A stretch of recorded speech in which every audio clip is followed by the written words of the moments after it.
Yeah, he said it, man, he said it. All these YouTubers, they're going to hammer him, but all these YouTubers, I know you're all watching, so I've got your attention. All you YouTubers, you access. Yeah, you're going to hammer Rodriguez, because he's not from the UK. You're going to say, oh, Carl Yappai is a great guy.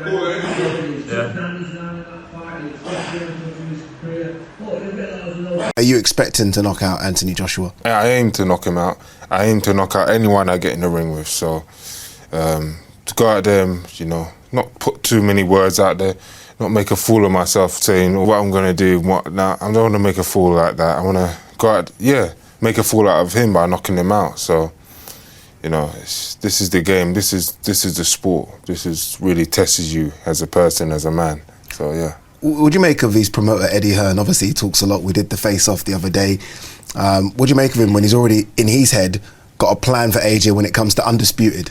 So he's almost already looked over you and he's already thinking... That's his man. Yeah. That's his man. That's carried him. He's carried his whole company, really. That's his man. You expect him to talk like that. I've got to break those plans and, we got plans too. I need to break his plans and, really go out there and take it from him. If he beats me, you write me a check of £1. Yeah? If I beat him, you give me your purse against Tony and your TV rights. Yeah. No. So don't worry about it. The deal is there anyway. Keep doing what you're doing. Good luck for your career. Exactly. Good luck for your career. And I hope Tony knocks you out. I know he won't. Tony knocks you out. Tony knocks you out. I hope Tony knocks you out. Hey, and welcome back to the #1 podcast in the sport where it's about to get hot. It's about to get very, very hot for these Nepo babies in the sport. I think it's time we start flushing these guys out, to be honest with you. Taking more from the sport than they've given. I want to start with the worst offender of them all, Mr. Eddie Hearn, Eduardo Hearn, the most popular man in his own mind. Sometimes you sit and you look at someone, and I keep it boxing, right? Because I don't know what he's like outside of anything. Although there are a couple of girls that he used to fancy at Brentwood School that I ended up going to uni with. And they used to pester him. I'm only finding this out now because we didn't really know or care who Hearn was back in the early 2000s. But apparently, we've been in the same places at the same time. Clearly a memorable guy. But here's the thing. What friends does he have in boxing? You remember when he used to say Carl Froch was his friend? And he did nothing for Carl, really, did he? Carl's like, yo, I got a channel now. Can you help me out here? Hearn's like, nah, sorry, can't do that. You fell out with my real friend, Anthony Joshua. Now, is that really a friendship? Or is he a tag-along? I think maybe the only friendship he has, I don't even think it's a friendship, would be Bellevue, but they don't hang out. I find it odd. Let's contrast it with this. I reckon if Frank Warren said, I'm having a drink up in the faltering fallback after an Arsenal game, Frank would have mates that would come down and drink with him from boxing. There'd be guys that sit down and have a beer with Frank. And they'd have a laugh at a joke, shake hands, all that. I think Frank has friends in boxing. I don't think you survive as long as Frank does if you don't have friends. I think genuine friends. I don't think Hearn could do a drink up in the Sugar Hut and have friends show up. I don't think people in boxing will show up for Hearn. And I take no joy in saying that. But when you analyze why you end up in this position, it's because he will tramp on anybody to have his moment. Do you remember when he sat in that car? Was it his Bentley with Coogan? And he was doing Chris Eubank impressions in a really disrespectful way. You know what I mean? And in a way that you knew that Chris had some feelings towards the Hearns at that point, and Hearn was doing that to rip into him. And you got to remember, Hearn's a little kid to Eubank Sr., and he's doing that. Shirley Winkle. Calling Shelley Finkel Shirley Winkle. And all this time he's trying to appeal to a load of people he will never meet in real life because he doesn't like boxing fans. He doesn't like the beard up lot. He doesn't like that. He doesn't like a lot of you guys listening to this. Yeah, he just wants you to keep spending money so he can keep spending money. But the guy's got no real mates in sport. You see him tagging along whenever Joshua's got some Wimbledon tickets. He'll be there, trying to dress like AJ. Oh, Anthony, what you going to wear, man? What colours you going for, man? I mean, I want to try and match you, man. We could be like twins, you know what I mean? Yeah. Yeah, like Kane and The Undertaker, but just, the ebony and ivory version. Yeah, all right. And so, where does this all come from? There are loads of things. There's a lad that got battered by Carson Jones. Was it Ben Hall? It was either Ben Hall or Billy the Bomb Long. It was one of those kind of Essex guys. And he got absolutely battered by Carson Jones. Overmatched, massively overmatched. And it only happened because Hearn had to put Carson Jones in a fight and pay him, but didn't want to pay for an opponent. And so this young lad had to go and get flogged. He never boxed again after that, I don't think. Same with Lee Purdy and Devin Alexander. Got the crap beaten out of him. Do you know what I mean? Do you remember that video? And Hearn's in the changing room. I don't know who it was. Was it John Ryder? And John Ryder controversially lost the fight. I think he fought, it might have been Callum Smith he fought. And there, Hearn's in there with people who are supposed to be his mates, right? Yeah, I think he lost. Yeah, I think he lost. No sympathy. Yeah, no sympathy at all. And you're watching all of this stuff year after year going, this is why he's got no mates. And then I'll go back to the death of Patrick Day. Rest in peace, Patrick Day all day. And I remember Hearn crying those tears of a clown about how the sport needs to be better and the sport needs to be safer. Do you remember that? Crying. Like,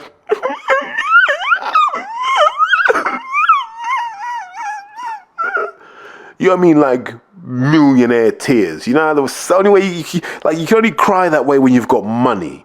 Almost like you're pretending to cry. I've got to cry with class. And he's like, you got to make the sport safer. And so not long after that, he's allowing Conor Benn to fail 2 drug tests, failed 2 VADA tests. Not was alleged to have failed. He failed 2 VADA tests. When 2025, and no one has said he didn't fail those 2 tests. Okay. And Eddie Hearn was prepared to let that fight carry on. And his justification was, well, the board should have done something about it. Why didn't he go to the board and say, we should stop this? It's not a good look for the sport to be letting someone who failed 2 drug tests carry on. Instead, he was like, well, we're just going to keep it moving. We're just going to keep it moving. Spent the rest of the time telling us Conor's cleared to box. Never said, oh, he didn't fail the tests. And look, let's be honest, as boxing fans, all we want to hear is he didn't fail tests. That's our only test. I want to hear about contamination. I don't want to hear about you're jerking off. I don't want to hear about you ate too many eggs. I don't want to hear about the paprika was spiked. I don't want to hear any of that. What I want to hear is he failed tests, he cannot box. And do you remember when Hearn had that run of people failing tests? And at no point, what was it, Molina, Jarrell Miller, all of these names were failing tests. And not once did Hearn say Matchroom will never work with a drug cheat. And whenever he ended up working with a drug cheat, what did he say? The fighter controls the budget. The fighter determines who they want to fight. I just present options to them. It's not for me to say that they shouldn't fight. But it's your show. Yeah? Matchroom Boxing on DAZN. It's your show. For a while, you control the keys to the kingdom that was DAZN. And Sky Sports. You could have done something for the sport. You chose not to because you understood it was all about Eddie Hearn. And so we know for certain Eddie Hearn did not care about Chris Eubank Jr.'s safety in that fight. The weight, the rehydration, we'll still let Conor Benn fight after failing 2. We know all of this, right? And so it turns out subsequently that the kid that fought, is it Rodriguez that fought Galal Yafai? Yeah, turns out he failed. He failed his VADA test. He failed his post-fight VADA test despite passing everything in camp. Okay? And he jumps on IFL. And he's telling us how messed up this is. Like, look, you know, we're getting all the VADA results. He's passing in camp. He's doing this. He's doing that. And he fails on the night. And he's like, what we should be able to do is find out if he's got the stuff in his system and pull him out from the fight. And so he's now trying to play this mental gymnastics. And they're like, well, why is this different from Conor Benn? Oh, well, Conor Benn wasn't in a fight. And so, but you wanted him in a fight. And there's every chance he could have had whatever was in him in that fight. And at no point does Hearn acknowledge, actually, do you know what? Yeah, I'm talking out both sides of my mouth. And this is when fans kind of don't care about him. And this is when fans don't have that sympathy because he's just there, isn't he? Brazenly. And you almost look at him and go, are you actually a psychopath? Like, are you a psychopath? Because we start to look at everything and we're like, you were never home.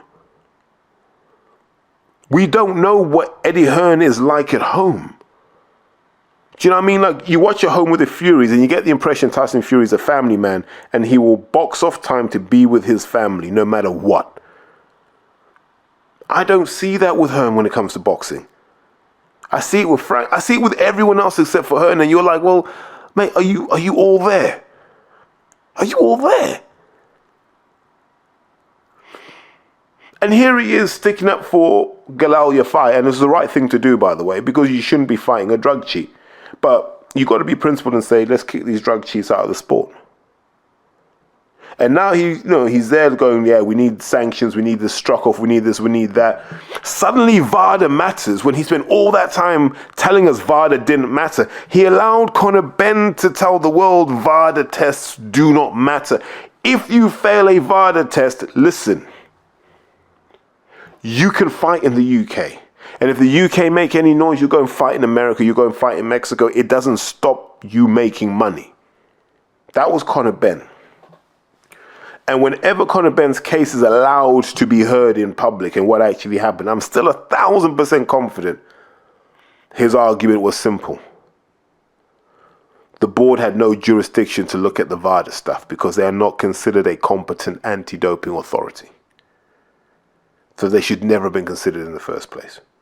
And I imagine the board will say, well, UCAT told us this is sticky for us too. And so everyone backed down. This is all Matchroom. When Dillian Whyte failed the test with Rivas, that was Hearn next to him. Do you know what I mean? Like, where does it stop? Look at Frank Warren and Dennis McCann. Frank has barely done any press about Dennis McCann. He's like, listen, we pulled him off the show. He needs to go away and sort out whatever he's got to sort out. He came back and said, yeah, I'm hearing that it was a bit ridiculous. If Frank's smart, he will let it happen. Yeah, because you don't want to be seen as a hypocrite. But Frank handles it better than Eddie. And so I'm watching this and I'm like, this is why people don't like Eddie in boxing. He will do anything to win the moment. And he gambles on the fact that he'll make you money so that he can always come back and be toxic towards you. Like sometimes the way he treats IFL, without me you don't get any views. Imagine that. How emasculating. You're there with your little camera, your microphone, and this guy's wagging his finger at you. The dude with the toupee, with the hairpiece, is wagging his finger at you. The guy who never wants you to see the top of his head is wagging his finger at you. Imagine that. Like the man with, what do they call it? Peter Pan syndrome. And you got to live through that while this guy's just talking out of his backside and both sides of his mouth. And this is why I don't think, when this Matchroom era is done, I don't know if he can come back. Because he's just shredded every last ounce of credibility he's ever had. And if you look on it, on paper, Hearn, the son of a millionaire, went to a really good school, did all right at school. Yeah, don't know if he had any friends at school. That's for others to determine. But he came from good stock. And now he's blowing it. And then, what was the other thing that held him up about that? They pulled him up and they said, hey, weren't you the guy that said pay-per-view was over? Now, I'd have to go back in the archives to see, because I know there are two versions of what Hearn said. There's version one, which is pay-per-view is over, DAZN are not going to do pay-per-view, right? That was version one. And then I think he realized, you know what? I'm shutting off a whole revenue source. He's like, I can con these fans again. And then he started saying, what I meant was revenue is dead at a certain price point. There are two versions of it, so don't believe him when he says he never said that. He said that the second one was, pay-per-view is not viable at that price point where it's like nearly $90. He said, we might one day come in at a pay-per-view price of about $30. And he said all of that double and triple speak. And over the years, it became more and more concrete. But this is the guy people worship, and they click on like, and they want his attention and his validation. In boxing, the guy's a tosspot, right? He's a tosspot. I wouldn't be afraid to say it to his face. He's a tosspot, and just no one has a great experience with him unless you're Anthony Joshua. But then what skeletons is he keeping in the closet for Anthony Joshua? And what is that costing Anthony Joshua? Because Anthony Joshua never sounds very free when it comes to talking about Matchroom, does he? Does what he's told. What are the skeletons? Like, you'd almost think Joshua was on the client list, do you know what I mean? The way that he's under control. Never once has he said, let me go and explore my options. Let me see what would happen if I signed a deal directly with Turkey. Like Canelo did. Think about this. Anthony Joshua could have gone and signed a Canelo deal and got all the money himself. Chose not to. Left money on the table. What, because you're loyal to Eddie? Don't lie. What if they got over Joshua? Do you know what I mean? That's what I'm going to say. But I think these are dark times for Hearn. And the more people start pulling him up and saying, you're a hypocrite, you're a liar, you're a fantasist, this amateur boxing career that we've never heard of. Like, your dad had cameras coming out of his backside. We ain't seen not one clip. You're the same generation as me. I can't find one guy that was on a show where he's like, yeah, that was Eddie Hearn's son. Not one person. They wheeled out this fat dude who looked like he'd never done anything in his life, never jogged or nothing. He's like, yeah, I fought him. Where are the other 6 or 7 people? So we need to start holding him to account, because everything our senses are telling us that this dude is a psychopath. He has no friends in boxing. He just uses people in boxing, and he'll do anything to make the next pound, right? And that's not good for our sport, because it takes it in a direction where it's not sustainable for our kids and their kids. And that's a very important thing that people are sleeping on. And he's not the only Nepo baby we got to talk about. Let's talk about Campbell Hatton. And I feel for Campbell Hatton, actually. I really, really do. So if you followed this channel long enough, and you've heard me talk long enough, I've always been of this view that you got to give guys like Campbell Hatton time. He wasn't a standout in the amateurs. He was all right.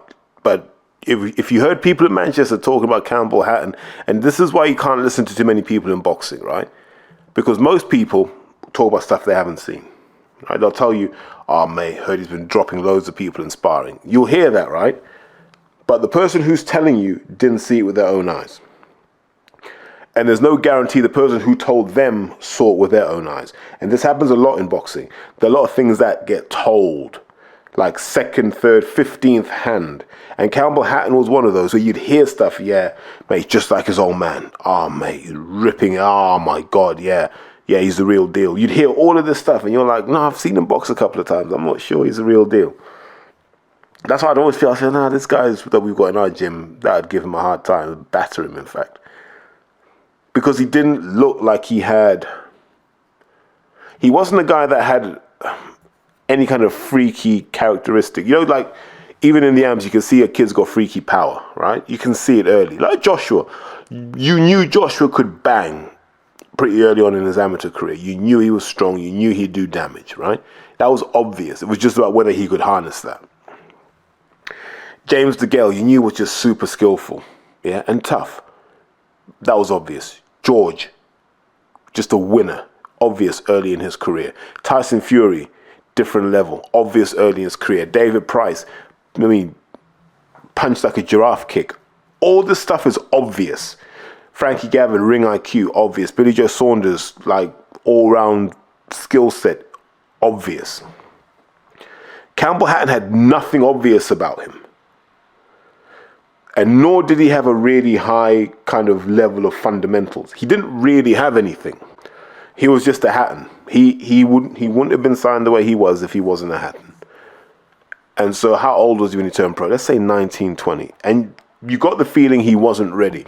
And so at the time I said, you got to give Campbell Hatton 2 to 3 years. Let's not judge him for 2 to 3 years.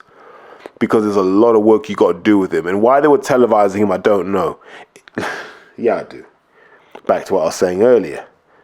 You got a promoter with no friends in boxing, and all he's doing is saying he'll shift tickets. Ricky Hatton's lad will shift tickets. Imagine the pressure on this young man. Like, you've just become a Hatton in the public eye. Like, you've lived your whole life. Imagine you walk into a boxing gym and that's Ricky Hatton's lad. The pressure.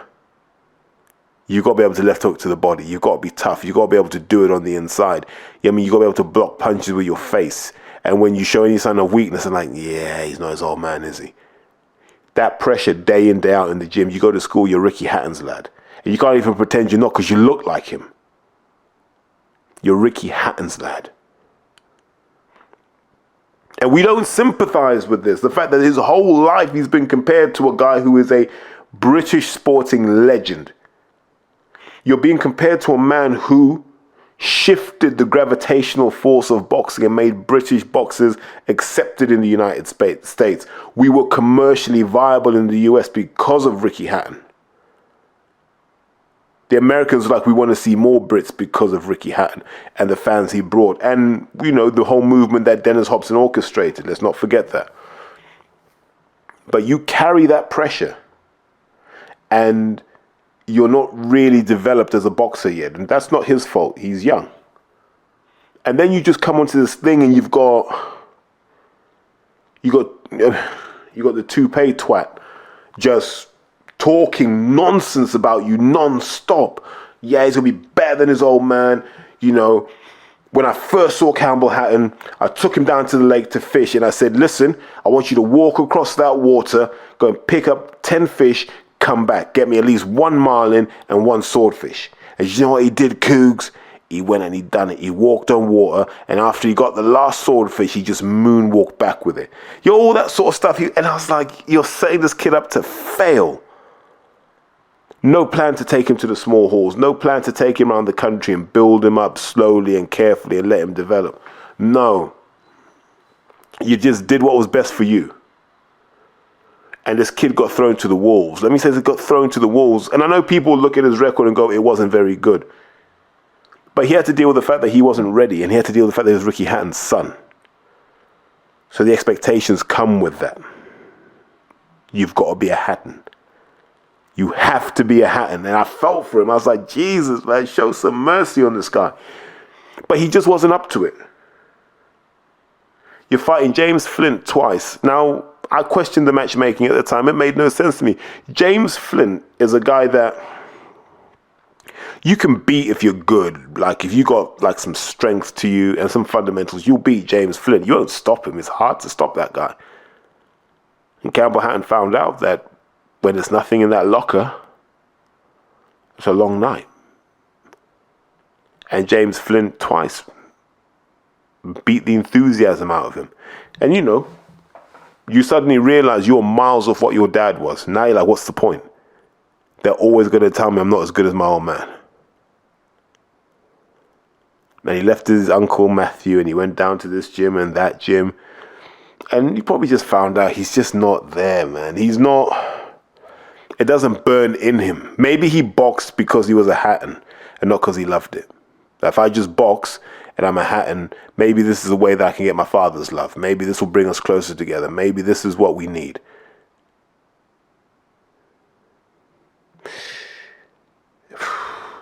But he made the right choice. You're going to retire at 24. You haven't really taken a hiding. You got all your faculties intact. You're still a Hatton, so doors will open for you. Wherever you go in Manchester or the Northwest, doors will open for you.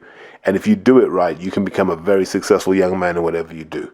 And I love the fact that he was honest enough to say the same for me.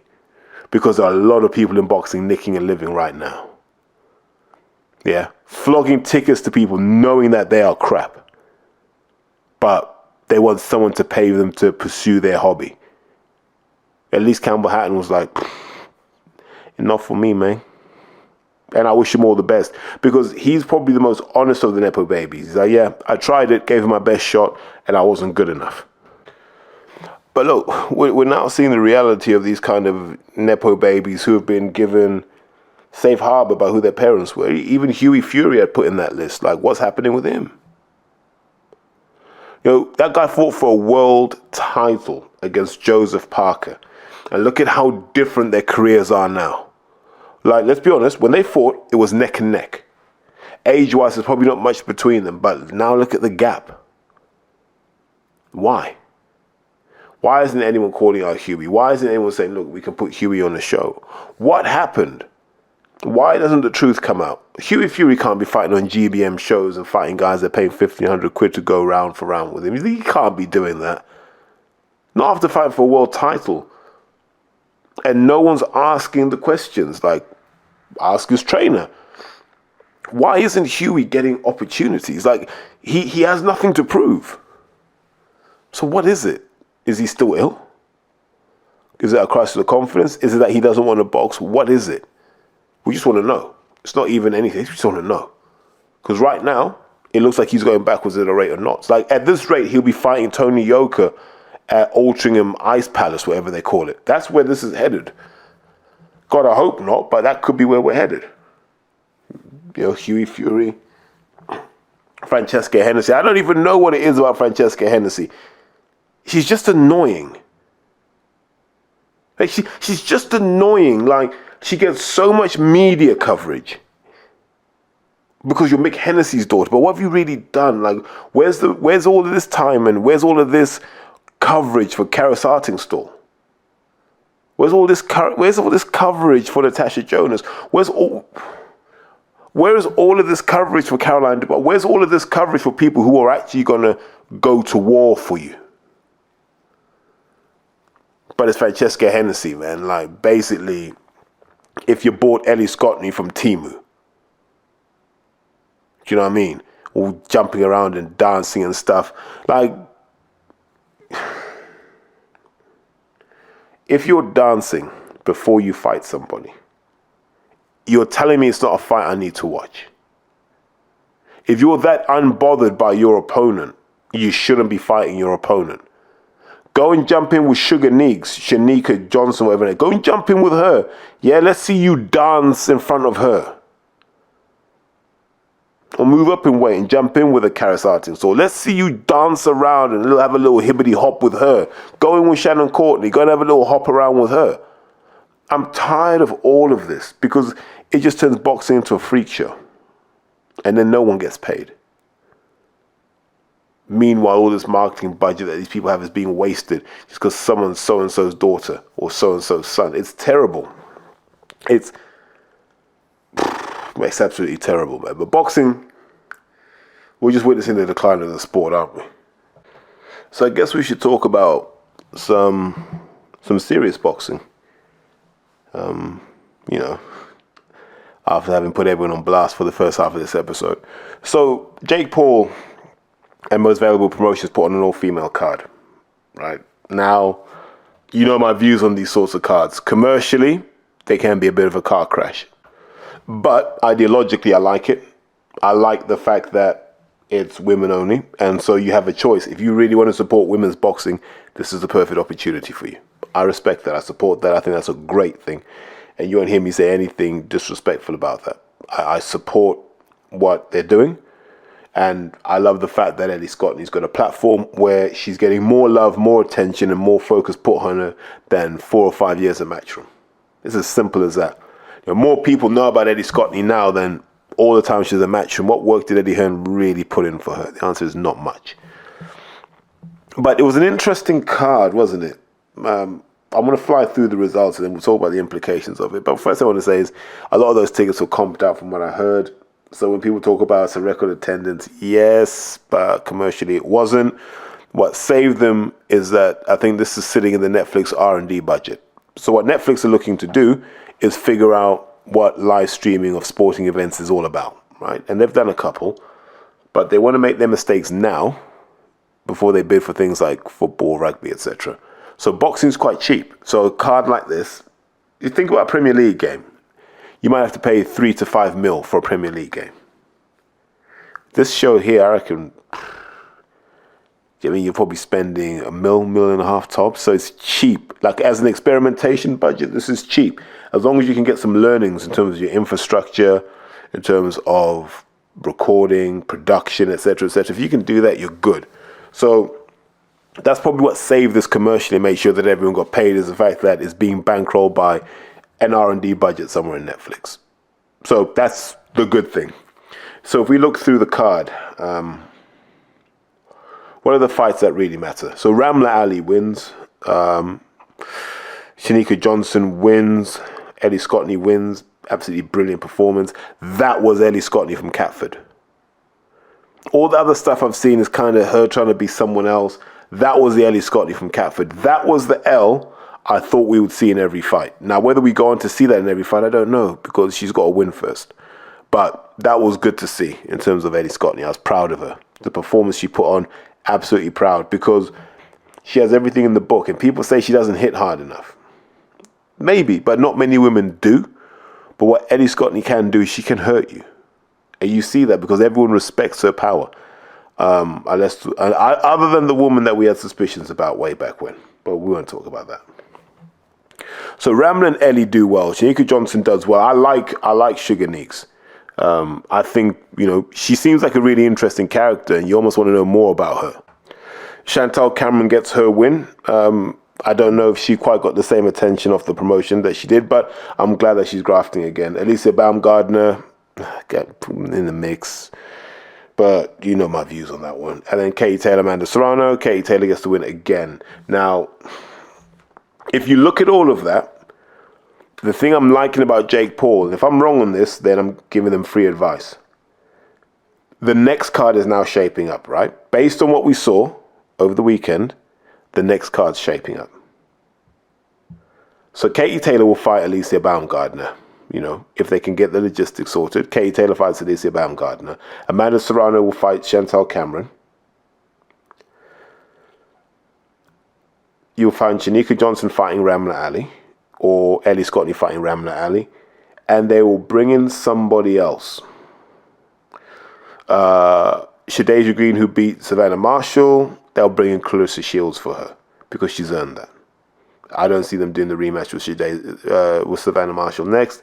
It doesn't make sense. So if they go that way, that's going to be quite a powerful card. That will be an all-female card you will tune in for because they've done the work now. And this is what promoters weren't doing before. They were putting fights together, trying to maximize money in the moment and not thinking about when the big payoff can happen, which I think Jake Paul is doing. So kudos to him for thinking outside the box. Now, just a couple of things. And, I always get a hard time from my Irish people. Half of Ireland wants to kick me in the head when I talk about Katie Taylor. So here's what I'm going to say.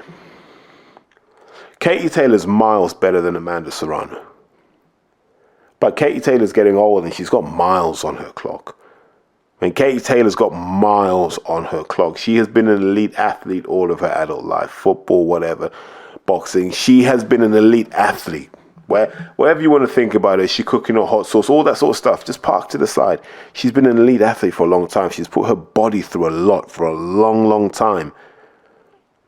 And she's been in decline for a long time. Like 2012, Katie Taylor is completely different to 2016 Katie Taylor and completely different to Katie Taylor now.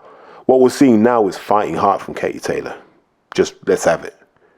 No real science to it. Let's have it. I'm going to throw 6 punches at you and see if you can cope with it. And I respect that.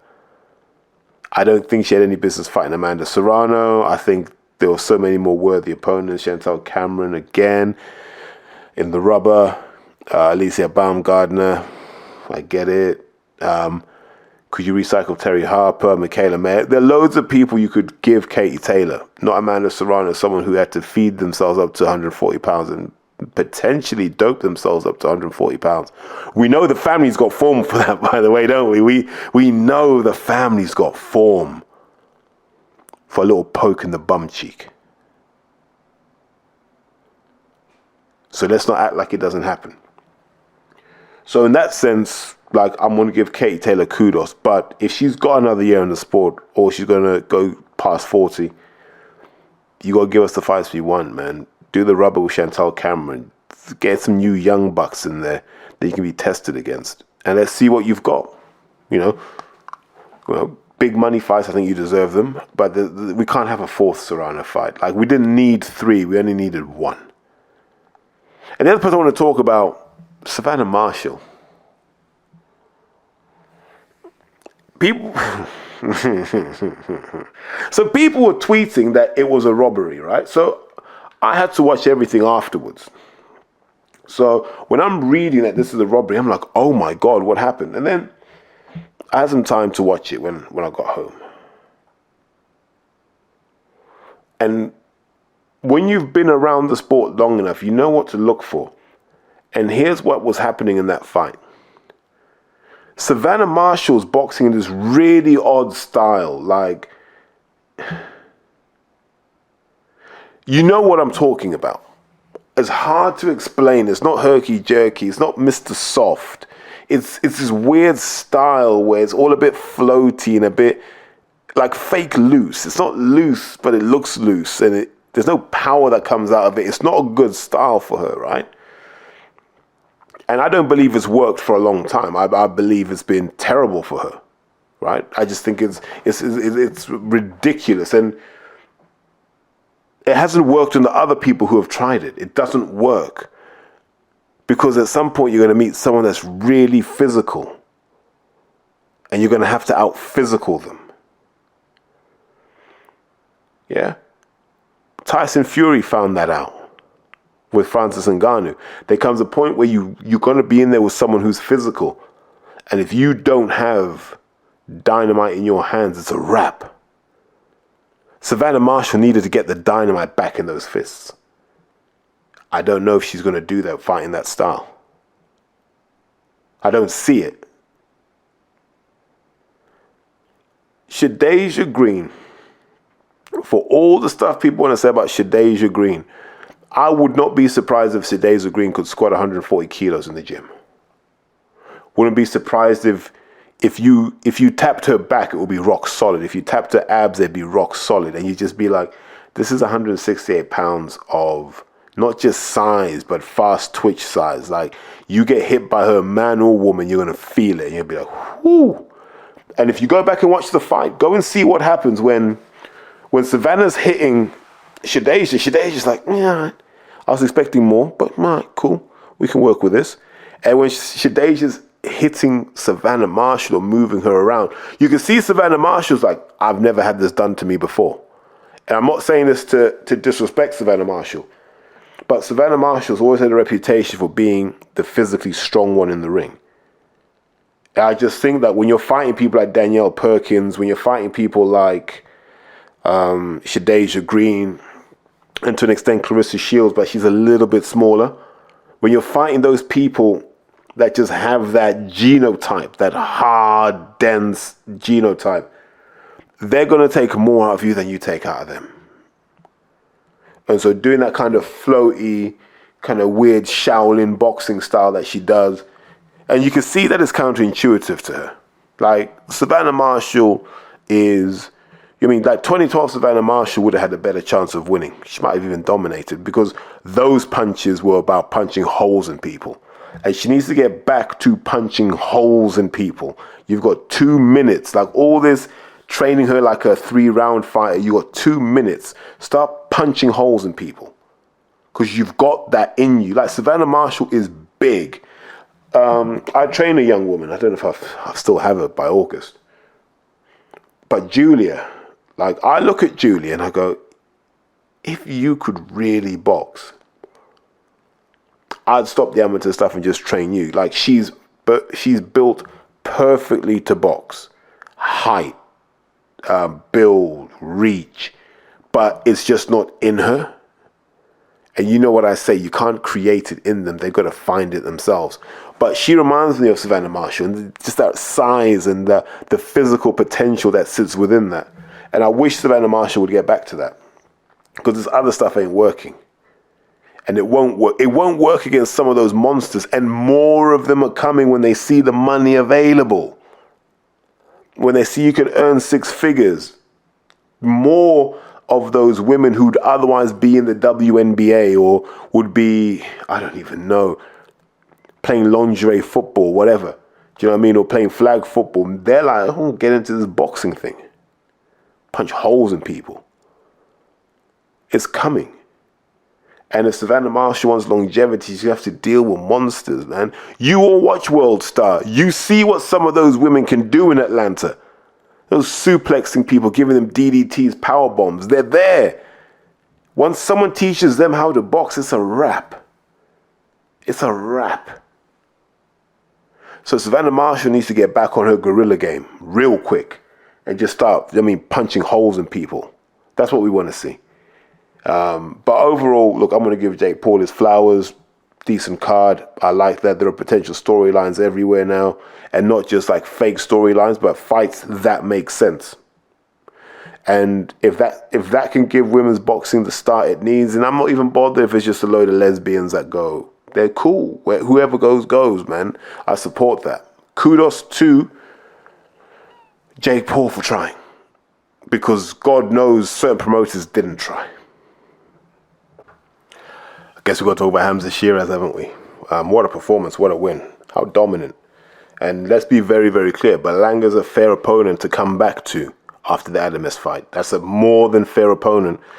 Outside of that, you're looking at who, really? Munguia? Billy? Yeah, they would have made sense too. But Berlanga was good. And good opponent selection. Clearly, Team Sheeraz knew what their guy was capable of. Because I watched that fight. I obviously had to catch everything up because I was at a wedding. What I like about Hamza Sheeraz is he's 6'3", and he's a legit 6'3". But when he punches, he doesn't have wide arcing shots when he throws hooks. He punches from inside the width of his shoulders, so his rotation does a lot of the work, which gives him those forceful shots that he's got. And I don't think Berlanga took him seriously. I think Berlanga, and this is what happens sometimes. You form an impression of a fighter based on what you see them do against somebody else. And Berlanga's not Adames. Adames is a completely different animal. I think if Berlanga had maybe come into this with a bit more fear of what Sheeraz could do, it would have been more competitive. But when a fight doesn't even go halfway, like, that's a worry. And I'll go to something that a good trainer said about this. When we look at where this is headed, and it looks like it's headed towards a Sheeraz versus Canelo type situation, either May next year or September, depending on whether Canelo wants to fight Charlo. But we're looking at that, and we've got to start asking the question, where's Canelo at career-wise? Because he's well over 60 fights. He might be closer to 70 fights now, right? The mileage has to start showing at some point. Are we seeing the mileage now? Did Dimitri Bivol show us that Canelo's aging? Did Dimitri Bivol show us Canelo's boxing age? And what Canelo's now doing is what Mayweather did, right? Trying to create that impression of, I'm still here, while realizing there's certain people maybe I want to swerve. And the question for Canelo is like, okay, Canelo's got the chin, but do you want to go to hell and back with Hamza Sheeraz? Is that what you want for your career? I still think it's a fight Canelo wins on nous experience, composure, him being the dominant guy in that ring, and him with the career he's had. I can see it. But Hamza Sheeraz will pose problems. And what I like about Sheeraz now is once he throws one, he throws 2 and 3 behind that. And if that's down to Andy Lee, kudos to him. But yeah, I think Sheeraz is in a good spot. If one of the belts drops out, then he's in a good spot. If he fights Canelo, he's in a good spot. And that's a great turnaround from allegedly having your money nicked by someone in the game to then the Adames fight. And now you kind of come back. Because you watch some of the Hamza Sheeraz videos, and yeah, he felt the backdraft of that performance against Adames. And maybe that was the reality check he needed to never get carried away in the sport. So we'll see. I'd like to see him. If he doesn't get the Canelo fight, I think he's got to jump in with a guy like Munguia or Billy or one of the Eastern European guys. It's just big fights now, man. That's the pressure he's under. But he's handled it well so far, so credit to him. Shakur Stevenson looked good.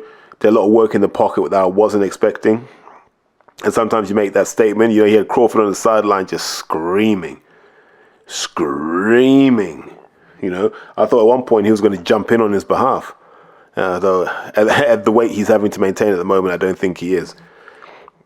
Was it that weekend where he got into it with Teofimo Lopez's people?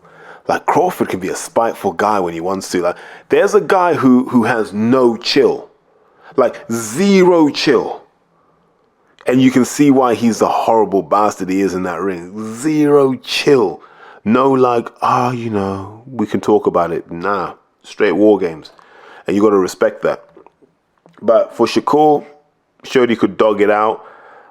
Cepeda's not a mug, but he's not top tier. But he's how would you describe him? He's a Josecito Lopez kind of fighter, isn't he? Like, you got to get through him to get to the big fights. So fair enough to Shakur Stevens for doing that. Will he get the Tank fight? It's got to pony up the money, I guess. But in that weight class, fast running out of opponents. It doesn't look like Teo's going to make 140. Once Devin fights Norman, it's a wrap at 140. Ryan Garcia won't make 140 again. So Shakur's looking for dance partners. And you kind of got your Tanks moving up or your Lamont Roaches. Loma's gone. So yeah, really interesting times. You might even get a little Cordina fight. But yeah, interesting times for that kind of weight bracket from 140 down to 135. Anyone else we need to talk about on that card? We'll leave it for there. I've done more than enough talking already. But one thing I do want to say is I'm torn on all of this because when one man is controlling boxing's destiny and he's kind of bankrolling a lot of it, I don't think we'll get what the fans want. And I think what the fans want is a higher velocity of belt. Well, it's confusing, isn't it? The fans want the belts to move around more, but then they're like, no, we want Undisputed. We'll wait for Undisputed. And we don't know what we want. We're confused. And because of that, we don't get what we want. My personal preference is for no one to have more than 2 belts at any one time. Undisputed means nothing. It means nothing now because it's just contrived. It's not like you've just run the gauntlet of really good people and taken all the belts. It's just contrived. You go that way, you meet at the top. Do you know what I mean? If I really wanted wrestling, I'd walk in the door like Vincent Kennedy. Do you know what I mean? But I don't. I just want good competitive fights. And I think that's all we want in boxing. You know, good competitive fights, people that want to fight, people that want to make the sport better, and fewer Nepo babies. Look, I'm going to try and do an Usyk Dubois preview at some point. I don't know when. I'm just trying to find time at the moment. But hopefully this is enough to keep people moving while I figure out what else I want to say on Usyk Dubois. And on that note, I'll say take care, guys.